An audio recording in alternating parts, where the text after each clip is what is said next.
है सत्यकॉम। सत्यकॉम मीडिया जगत की वो मुहिम है जिसमें मैं शुभ्रा शुक्ला बात कर रही हूं समाज और सरकार के उन अनछुए पहलुओं पर जिसे पर्दे के पीछे की खबर कहा जाता है। कटाक्ष का हर एपिसोड सरकार के मुंह पर तमाचा है।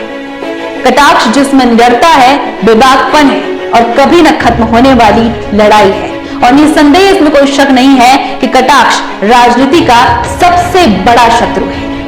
जब तक सत्यकॉम है तब तक हाशिए में खड़े आदमी की आवाज बनकर समाज और सरकार के कान में तांडव करता रहेगा। जुड़िए हमसे और रखिए अपनी राय। फिलहाल चलिए आज के कटाक्ष पर चर्चा करते हैं। दोस्तों, पत्रकार यानी कि लोकतंत्र का चौथा स्तंभ। जो भी हम या आप पत्रकार शब्द सुनते हैं तो कैमरा और कलम लिए एक ऐसे व्यक्ति की छवि हमारे सामने उभरती है जो बेहद तीव्र बुद्धि वाला है और उसके जो निर्णय होते हैं, जो उसकी समझ होती है गलत या सही की पहचान की, वो बिल्कुल सटीक होती है। और ऐसे इंसान के लिए हर व्यक्ति के दिल में इज्जत बेशुमार होती है। और वो भी क्यों ना, वो जनता का नुमाइंदा जो होता है और जिसके निर्णय पर, जिसके सही या गलत निर्णय पर देश का वर्तमान और भविष्य निर्भर करता है। हमारे देश के बुद्धिजीवियों ने संविधान बनाया और उसमें कानून बनाने के लिए विधान पालिका की व्यवस्था की गई और उसे चलाने की कार्यपालिका बनाई गई। और इन दोनों विभागों में सही या गलत देखने के लिए न्यायपालिका की भी व्यवस्था की गई। लेकिन समय बीतता गया और समय के साथ साथ ये जो तीनों उच्च विभाग हैं, ये अपने जिम्मेदारियों से मुंह मोड़ते चले गए। अब सवाल ये पैदा हुआ कि इन तीनों विभागों को अपनी जिम्मेदारी का एहसास करवाएगा कौन? और इस तरह से पत्रकार का जन्म हुआ। समय के साथ साथ पत्रकारों की शक्तियों में भी इजाफा किया गया। यहां तक कि भारत और अमेरिका में पत्रकारों को ऐसी शक्तियां दी गई हैं कि वो समय पड़ने पर देश के विशिष्ट और गणमान्य व्यक्तियों और यहां तक कि प्रशासन के प्रति भी अपनी आवाज उठा सकता है। पत्रकारों को अंग्रेजी में मास और मीडिया कम्युनिकेटर कहा जाने लगा क्योंकि पत्रकार एक संपूर्ण जन समुदाय का प्रतिनिधित्व करता है। लेकिन समय बीता और शक्तियां बढ़ने के साथ साथ पत्रकारों का भी ईमान डूबता चला गया। और स्थिति आज ये है कि वर्तमान में ऐसे बहुत ही कम पत्रकार ऐसे हैं जो जन कल्याण को ध्यान में रखकर अपना कार्य करते हैं। सरकार के ईमान और जन कल्याण की बात नहीं करेंगे, आज हम बात करेंगे ईमानदार पत्रकारिता की।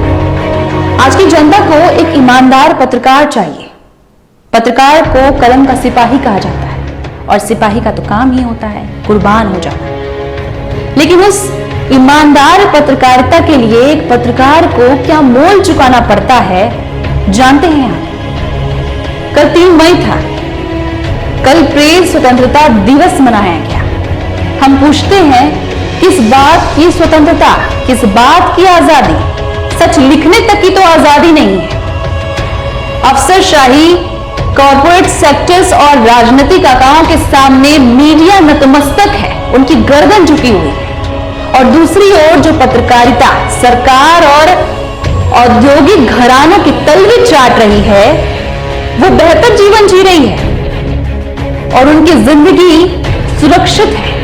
एमपी और हनी ट्रैप को कवर करने वाले पत्रकार, व्यापक घोटालों को कवर करने वाले पत्रकारों की हत्या बाहुबली नेताओं की चाटुकारिता का सीधा फंडा होता है। गर्दन झुका और यदि उठाया तो काट हो जाए।